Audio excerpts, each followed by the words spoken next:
So you want to draw portraits, but you don't know which medium is good for you.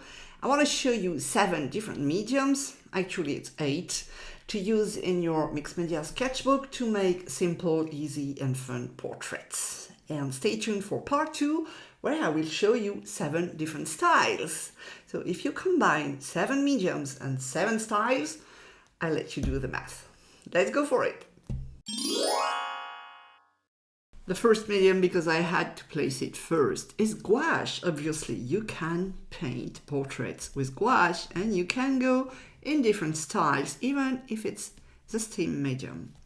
So you have a more, let's say, semi-realistic style, like this one too. But it can also be simple doodles. So you make just a blob of color and you add details on top. Or you can go crazy with colors. And there is no pressure. It's easy to make a portrait when you consider this is just fun. You can go a bit more detailed with soft color and cute faces. Or you can go without any line. And this one is pretty tough. Let me tell you, this is why she has a weird shape, but never mind, I'm learning. And you can go realistic in the end. I love the hair in this one.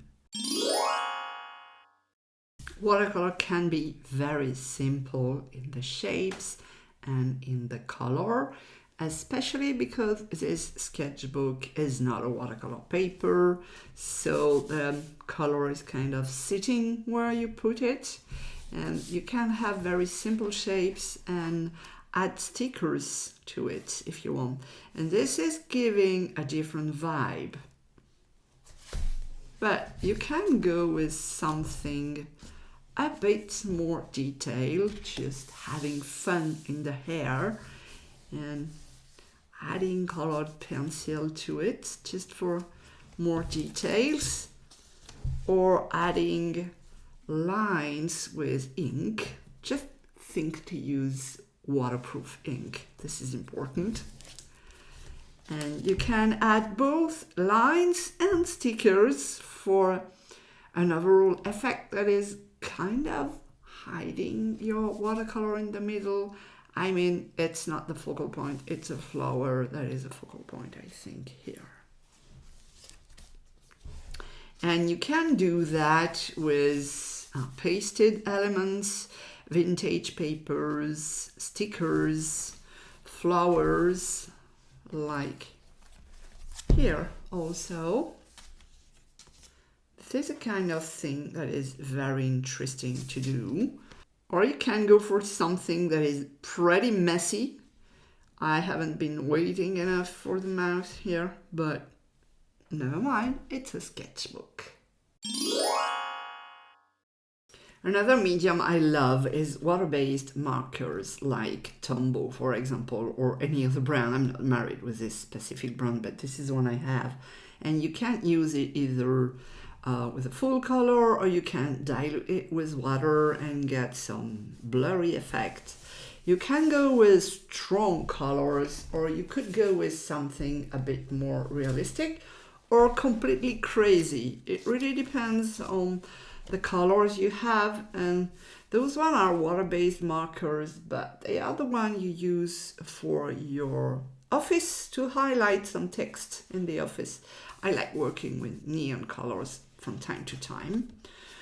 Or you can go with strong colors and either leave the marks or dilute everything for a more blurry effect. It's really the same medium, but 2 different styles to use it. And it can go with something just with spots of color just for the cheeks and strong colors for the hair. Or you can use it in a very, very loose way where you see the brush strokes with a continuous line designs. I love playing with continuous line. Or you can maybe blend the things a lot so you get a soft effect, or leave so harsh lines. So You see the variety of things you can achieve with just a medium, just by changing the technique and or the style. And if you want to learn how to draw and paint and doodle and have fun with those mixed media portraits, I have a course, Portrait Party, with 30 tutorials, real-time, fully narrated, accessible for beginners and more seasoned artists alike. And it's just a pure fun. You are filling your sketchbook, learning a lot, and also shaping your art style at the same time. You have the link in description below. This one is a medium I just recently tried my hands on. At first I was reluctant to use them because I thought they were pretty confusing. They are opaque, you cannot really get the color you want, you have to use what you have. But then I thought, yes, so this is a very good way to be creative, to force you to adapt to what you have. So I don't have a wide range of colors at this stage, so I had to just use what I had. And you can really go a long way with acrylic markers and even mix them with a background which is acrylic ink also. So it's interesting that you can go light on dark. It's not exactly completely opaque, but it's kind of opaque. Well, the good thing is you can add a ton of tiny details and you can have a range of gradients if you have enough colors. Of course, you can add more lines to define, and you can also draw on printed papers.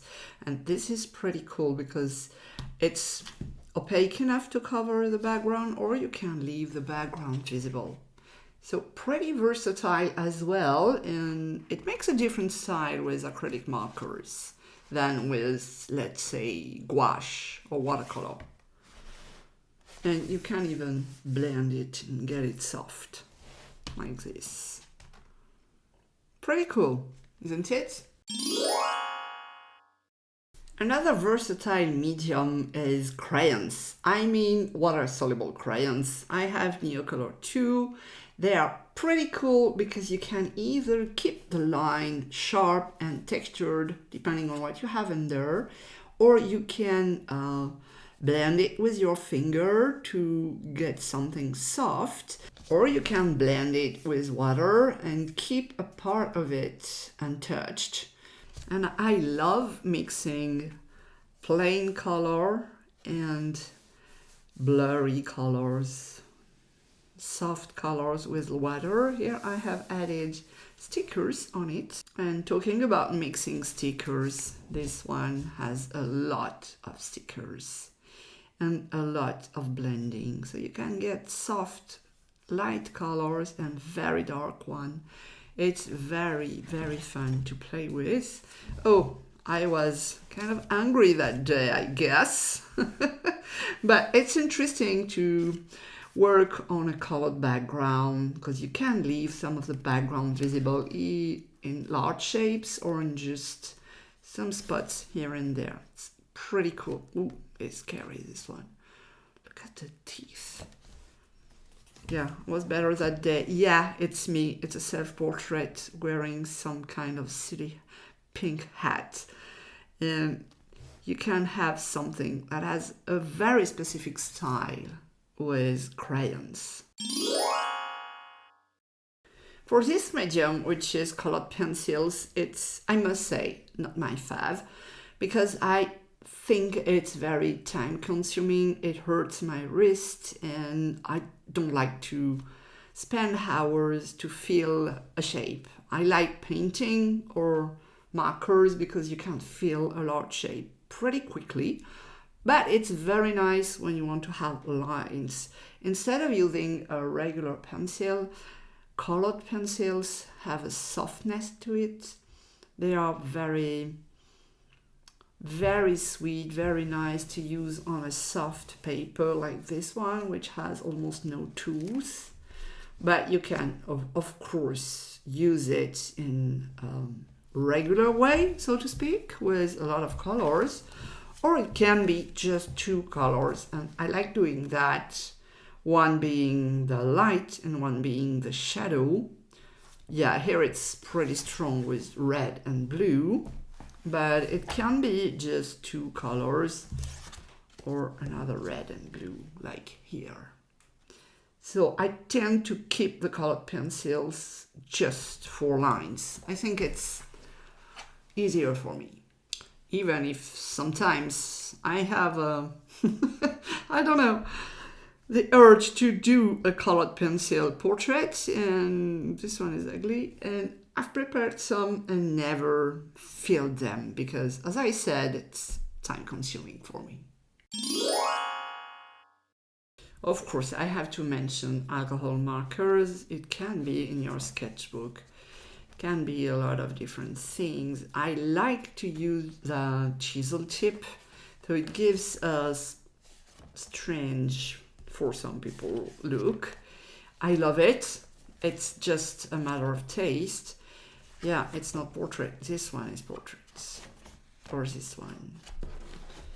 And you can have it in your mixed media sketchbook with lines to add details. This is another style versus this one, which has no lines almost. I like it this way in a loose style, but the thing is you have to cover the reverse pages, otherwise it is bleeding through. Even with a gesso under, look at that, it is bleeding through, and I've made a video about that. I link it here. And if you can't decide, if you can't make up your mind on which medium you like, you can do mixed media pages in your sketchbooks. For example, this one has gouache here and there, watercolor, colored pencils, water-based markers, ink, even stencils. This one also has colored pencils, watercolor lines, gouache. It's not my best one, I must say. This one has collage, water-based markers, colored pencils. So you can have different styles inside of the same spread. Thanks for watching!